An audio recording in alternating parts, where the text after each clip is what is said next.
Hello everyone, welcome back to this platform. I am Palak Chaudhary और आज के लेक्चर में हम करने जा रहे हैं question number 26 to question number 30 of chapter 1 class 12 chemistry. तो देखते हैं क्वेश्चन नंबर 26 कह रहा है, if the density of some lake water is 1.25 gram per millilitre and contains 92 gram of Na plus ions per kg of water, calculate the molarity of Na plus ions in the lake.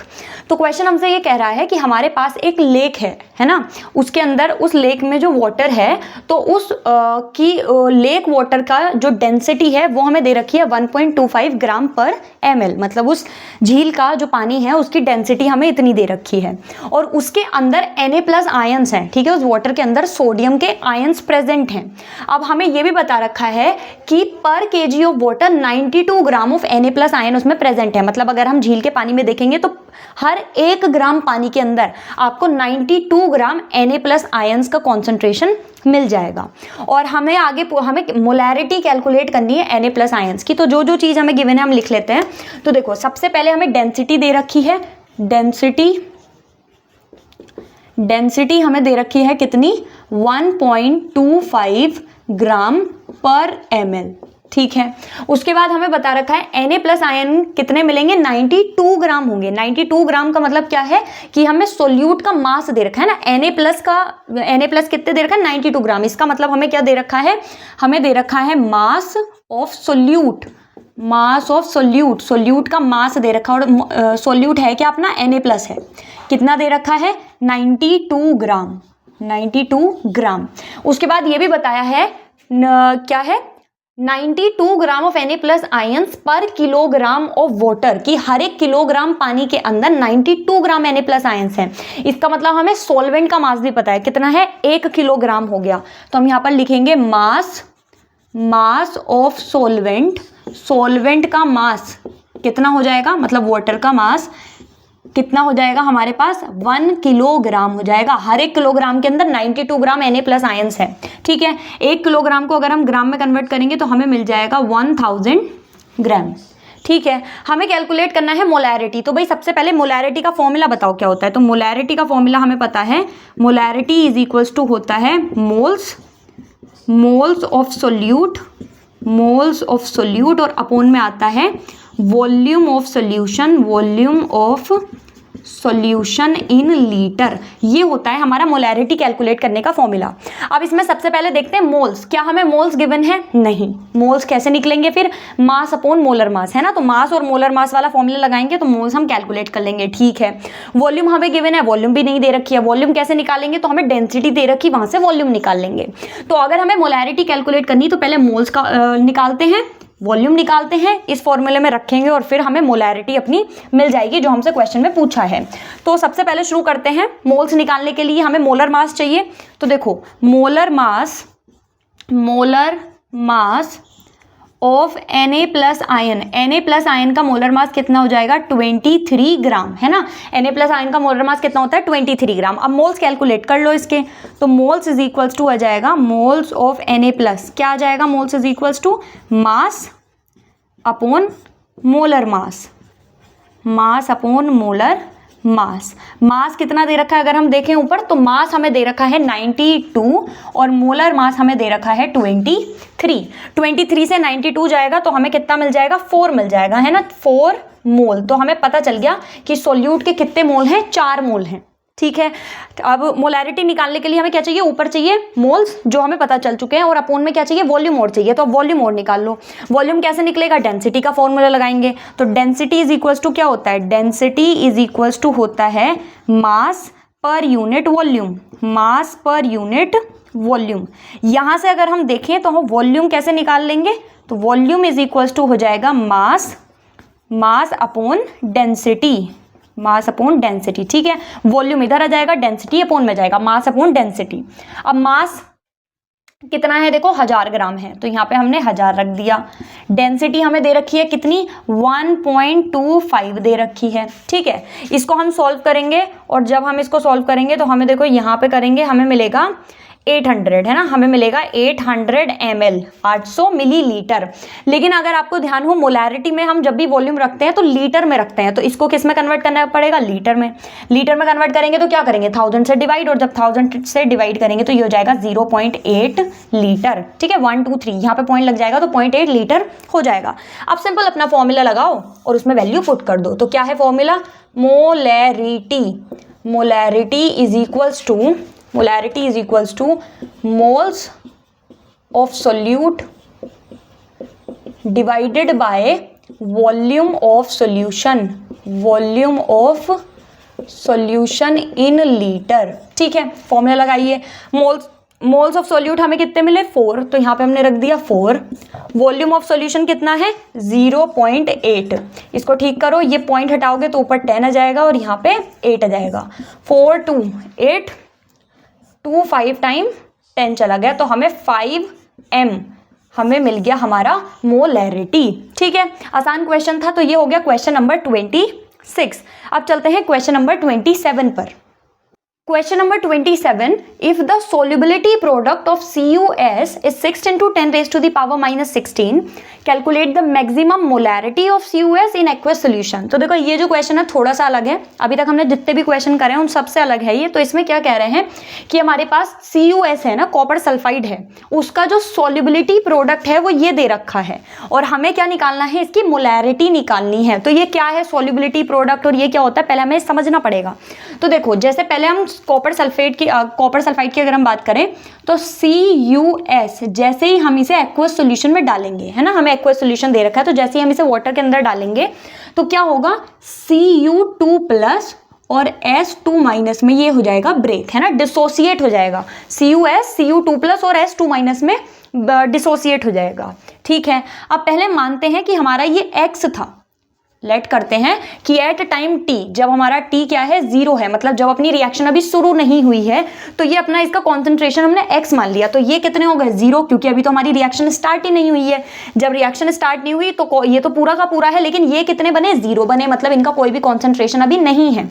अब मान लेते हैं after time t dash, जब हमारा कोई time हुआ है ना, जब हमने मतलब एक्वस वाटर के अंदर इसको डिसॉल्व करवा दिया, तो कुछ समय के बाद में हम देखते हैं कि हमारा जो ये कॉन्सेंट्रेशन है ये ब्रेक होकर के हमें ये मिल जाएंगे कितने x और x। ठीक है मतलब ये टूट जाएगा, हमें इतने ही मॉलिक्यूल इसके मिलेंगे, इतने ही इसके मिलेंगे, तो ये हो गया अपना x और x। अब यहाँ पर बात करते हैं सॉल्युबिलिटी प्रोडक्ट क्या होता है। तो देखो सॉल्युबिलिटी प्रोडक्ट जैसे K हम माने तो ये क्या होता है कि अपने जो प्रोडक्ट बना उसका कॉन्सेंट्रेशन डिवाइडेड बाय अपने रिएक्टेंट का कॉन्सेंट्रेशन, कि प्रोडक्ट जैसे अपना प्रोडक्ट क्या क्या बना, तो एक तो Cu2 प्लस और एक हमारा बना S2 माइनस, तो इनके कॉन्सेंट्रेशन का हम क्या कर देंगे प्रोडक्ट कर देंगे, मतलब इनकी सॉल्युबिलिटी का इनका हम क्या कर देंगे प्रोडक्ट कर देंगे। और रिएक्टेंट में हमारा क्या था सिर्फ कॉपर सल्फाइड था, तो इधर इसका कॉन्सेंट्रेशन आ जाएगा। ठीक है तो ये होता है अपना सॉल्युबिलिटी प्रोडक्ट। सॉल्युबिलिटी प्रोडक्ट में क्या करना है कि प्रोडक्ट की सॉल्युबिलिटी डिवाइडेड बाय अपने रिएक्टेंट की सॉल्युबिलिटी हम ये रख देंगे। अब ये जो अपना कॉपर सल्फाइड है ना, ये क्योंकि सॉलिड फॉर्म में है तो हम इसका जो कॉन्सेंट्रेशन है जो इसकी सॉल्युबिलिटी है 1 मानते हैं, तो अपना ये कुछ इस तरह से बन जाएगा K is equals to Cu2 plus और S2 माइनस। ठीक है क्यों, क्योंकि अपोन में तो 1 आ जाएगा और 1 है तो चाहे 1 रखो या मत रखो उससे कोई फर्क नहीं पड़ेगा। यहाँ पर हम लिख लेते हैं CuS का जो कॉन्सेंट्रेशन है वो कितना है 1 है। ठीक है यूनिटी है वो, इसलिए हमने इसको क्या करा, एक सेकेंड, ये हमारा 1 है, यूनिटी है, इसलिए हमने इसको ये हमारा जो अपोन में CuS है ये हमने हटा दिया और ये हमारी बन गई इक्वेशन। अब क्या करना है सॉल्व कर लो।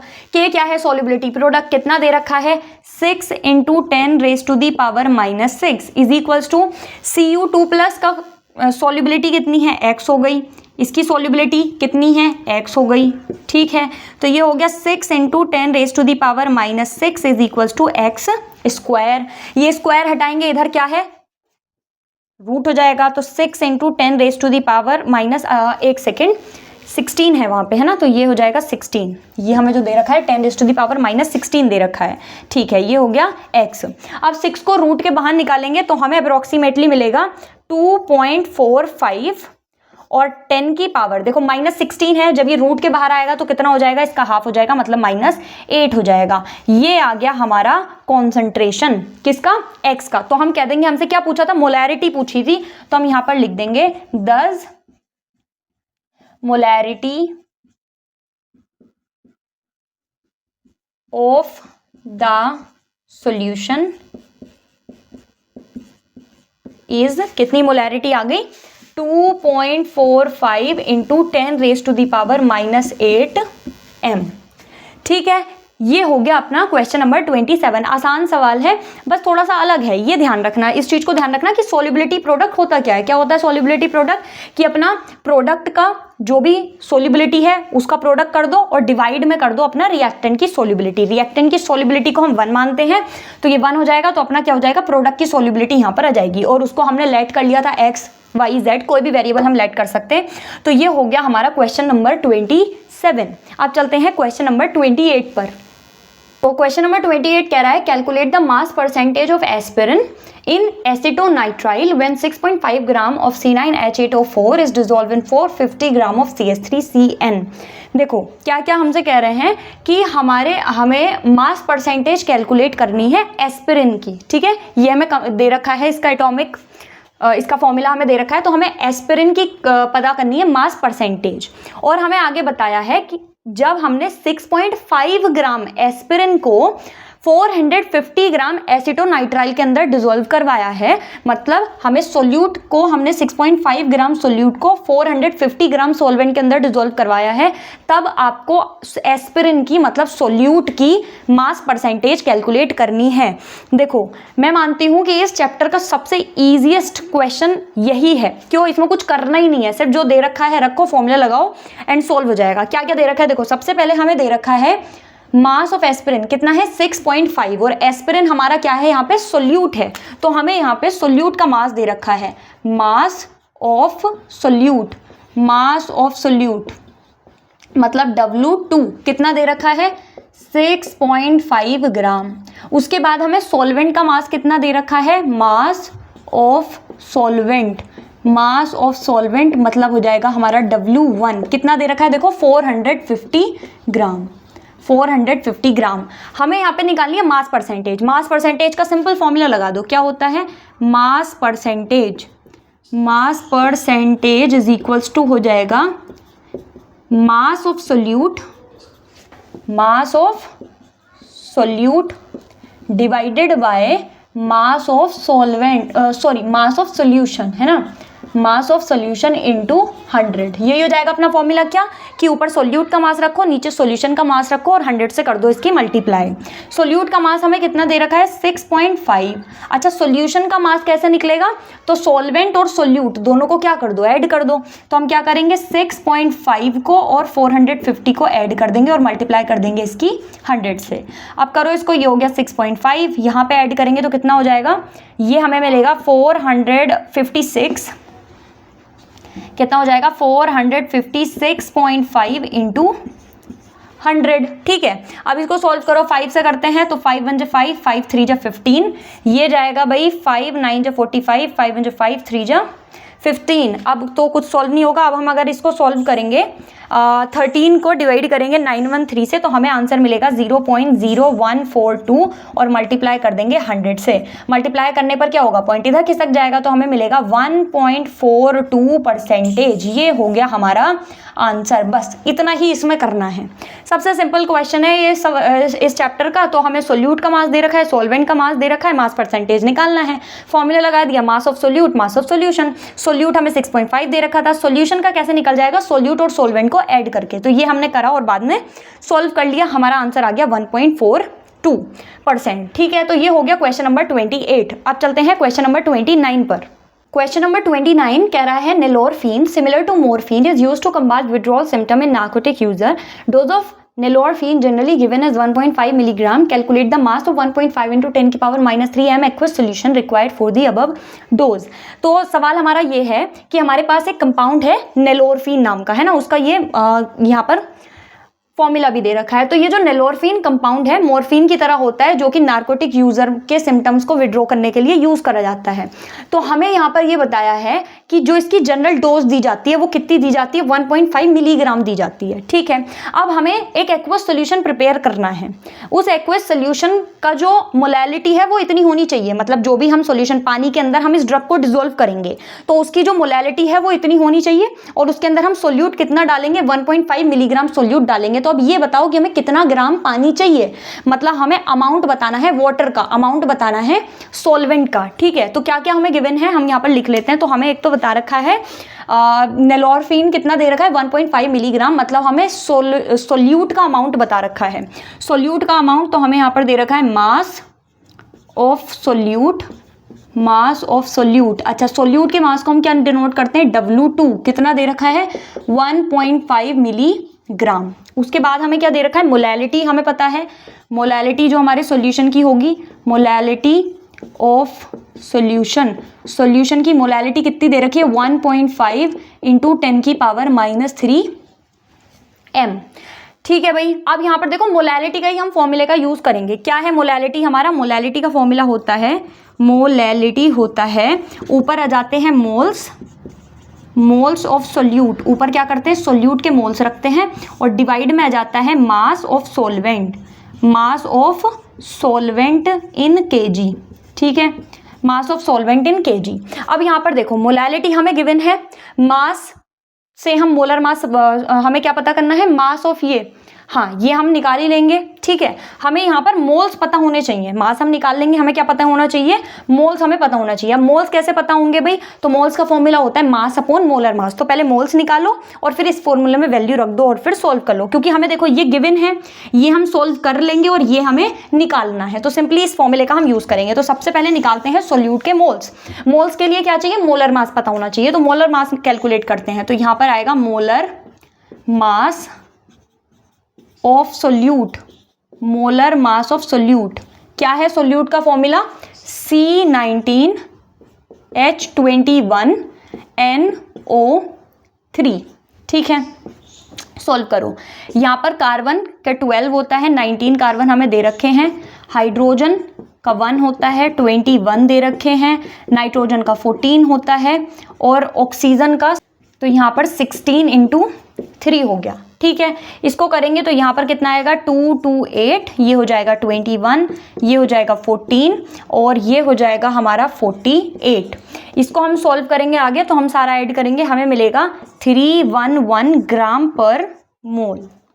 ये आ गया हमारा क्या, मोलर मास आ गया। हमें निकालने क्या है, मोल्स निकालना है। तो मोल्स इज इक्वल क्या होगा भाई, फॉर्मूला लगा दो, मोल्स इज इक्वल टू होता है मास अपॉन मोलर मास। ठीक है, मास अपॉन मोलर मास। मास इसका कितना दे रखा है, अच्छा एक बात और, मास हमें दे रखा है मिलीग्राम में, इसको हमें कन्वर्ट करना पड़ेगा ग्राम में। तो ग्राम में कन्वर्ट करो, क्या हो जाएगा, 1.5 इंटू 10⁻³ ग्राम। ठीक है, यहाँ पर रखेंगे तो मास हमने रखा 1.5 into 10⁻³ divided by molar mass हमारा कितना है, 311 है। चाहो तो इसे सॉल्व कर लो, वरना हम इसको आगे यूज कर लेंगे। ठीक है, तो हमारा मोल्स इतने आ गए। अब हमें क्या लगाना है, बस फॉर्मूला लगाना है।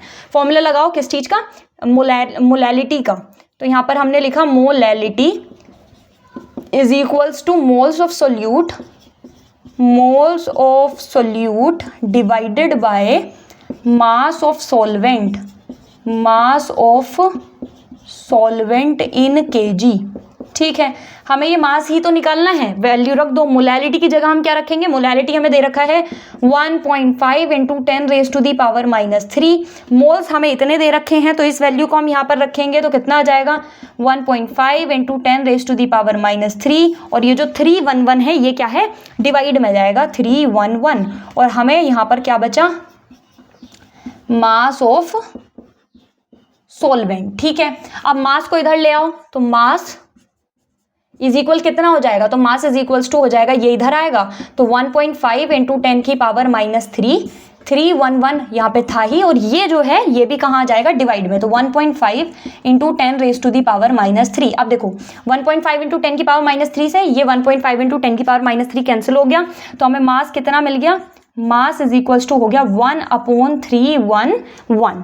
अब हम इसको सॉल्व करेंगे तो हमें क्या मिलेगा, तो हमें मास की वैल्यू मिल जाएगी 0.00321। अच्छा, ये आएगा किलोग्राम में। क्यों आएगा भाई? क्योंकि हमारा मास ऑफ सॉल्वेंट होता है इन केजी, किलोग्राम में आ गया। इसको अगर हमें ग्राम में कन्वर्ट करना है तो हम क्या कर सकते हैं, 1000 से मल्टीप्लाई करेंगे 1 2 3, तो हमें कितना मिल जाएगा, 3.21 ग्राम हमें मिल जाएगा। तो हमें पता चल गया कि हमें वाटर कितना चाहिए, 3.21 ग्राम वाटर चाहिए, जिसमें हम 1.5 मिलीग्राम अपना ड्रग डालें, जिससे हमारा जो सोल्यूशन बने उसका कॉन्सेंट्रेशन कितना हो, 1.5 × 10⁻³ हो। ठीक है, तो ये हो गया क्वेश्चन नंबर 29। अब चलते हैं क्वेश्चन नंबर 30 पर। क्वेश्चन नंबर 30 कह रहा है calculate the amount of benzoic acid required for preparing 250 ml of 0.15 m solution in methanol. मतलब ये है कि हमें बेंजोइक एसिड को हमें किस में डालना है, मिथेनॉल में डालना है ना। क्या है, calculate the amount of benzoic acid required for preparing इतने ग्राम इन मिथेनॉल। ठीक है, मतलब हमें बेंजोइक एसिड को मिथेनॉल के अंदर डिसॉल्व करवाना है। अब हम क्या करेंगे, 250 ml हमें सॉल्यूशन बनाना है टोटल, मतलब जो अपना सॉल्यूशन होना चाहिए वो कितना होना चाहिए, 250 ml होना चाहिए, और उसकी मोलैरिटी हमें दे रखी है 0.15। तो बेसिकली ये कह रहे हैं कि बेंजोइक एसिड को मिथेनॉल में डाल के एक सॉल्यूशन बनाएंगे, टोटल सॉल्यूशन कितना होना चाहिए, 250 ml होना चाहिए, और उसकी मोलैरिटी हमें दे रखी है 0.15 m। तो अब आपको ये बताना है कि हमें कितना अमाउंट डालना पड़ेगा बेंजोइक एसिड का, मतलब कितने ग्राम बेंजोइक एसिड हमें लेना चाहिए ताकि ये कंडीशन सेटिस्फाई हो सके। ठीक है, तो जो जो गिवन हम लिख लेते हैं। सबसे पहले हमें गिवन है 250 ml, ये क्या है, ये वॉल्यूम हो गया है ना, volume of solution, volume of solution, solution का वॉल्यूम हमें कितना दे रखा है, 250 ml।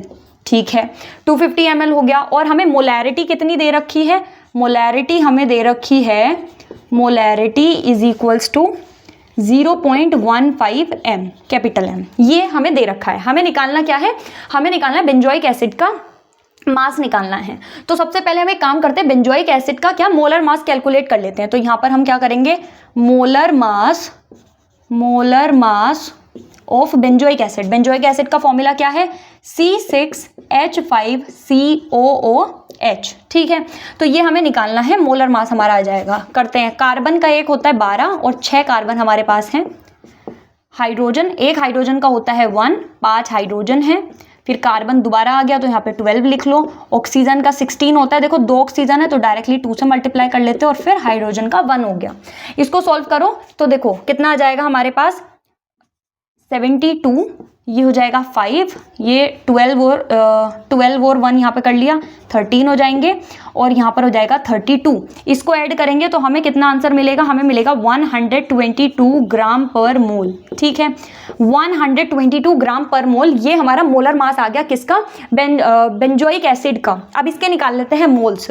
तो इसके मोल्स क्या, मोल्स ऑफ बेंजोइक एसिड, और बेंजोइक एसिड यहाँ पर क्या है, सोल्यूट है। तो मोल्स कैसे निकलते हैं, मास अपॉन मोलर मास। ठीक है, मास अपॉन मोलर मास। मास कितना दे रखा है हमें इसका, हमें नहीं पता, मास ही तो हमें निकालना है, तो मास को हम ऐसे ही लिखा रहने देते हैं। और मोलर मास की जगह हम क्या रख लेंगे, 122 रख लेंगे। ठीक है, अब आते हैं अपने फॉर्मूले पर। हमें क्या गिवन है, मोलैरिटी गिवन है, तो मोलैरिटी का ही फॉर्मूला लगा लो। तो मोलैरिटी इज इक्वल्स टू होता है moles of solute divided by volume of solution. अच्छा, अगर याद हो तो ये जो वॉल्यूम है इसको किस में लिखते हैं, लीटर में लिखते हैं। हमें मिलीलीटर में दे रखा है तो हमें इसको लीटर में कन्वर्ट करना पड़ेगा। लीटर में कन्वर्ट करने के लिए क्या कर देंगे हम, 250 10⁻³ यहाँ पर लगा दो तो ये कन्वर्ट हो जाएगा लीटर में, मतलब 1000 से हमने डिवाइड कर दिया। यहाँ पर रखो, मोलैरिटी की जगह हम रखेंगे 0.15, मोल्स की जगह हमें क्या दे रखा है, हमने अभी सोल्व करा था, तो मास डिवाइडेड बाय 122, और वॉल्यूम हमें कितना दे रखा है, वॉल्यूम दे रखा है 250 × 10⁻³ ठीक है, सारी वैल्यू पुट कर दी। अब मास निकालना है तो कैसे निकलेगा, मास इज इक्वल्स टू हो जाएगा, ये सारा इधर आ जाएगा मल्टीप्लाई में, तो अब हो जाएगा 0.15 × 122 × 250 × 10⁻³ बस। अब इसको कर लो सोल्व। ठीक है, इन सब की जब हम मल्टीप्लाई करेंगे तो हमें मिलेगा 4575 × 10⁻³ ये हमें मिल गया मास। और ये किस में आएगा मास, ग्राम में। ग्राम में मास आ गया। ठीक है, 10 की पावर -3 है तो इसको भी हम ठीक कर लेंगे। 10 की पावर -3 है तो पॉइंट हम इधर लगा लेंगे, है ना, मतलब डिवाइड कर देंगे 1000 से, तो क्या आ जाएगा 4.575 ग्राम। ये आ गया हमारा मास किसका, बेंजोइक एसिड का। तो सिंपल क्वेश्चन था, हमने क्या कर लिया, बेंजोइक एसिड का मास यहाँ पर कैलकुलेट कर लिया। ठीक है, तो ये हो गया क्वेश्चन नंबर 30। तो इसी के साथ आज के लेक्चर में हमने क्या करा, 26 से 30 तक सारे क्वेश्चंस हमने कर लिए। आई होप आप लोगों को समझ में आए हों। अब इससे आगे के क्वेश्चन हम करेंगे अपनी आने वाले लेक्चर्स में। तब तक के लिए थैंक यू।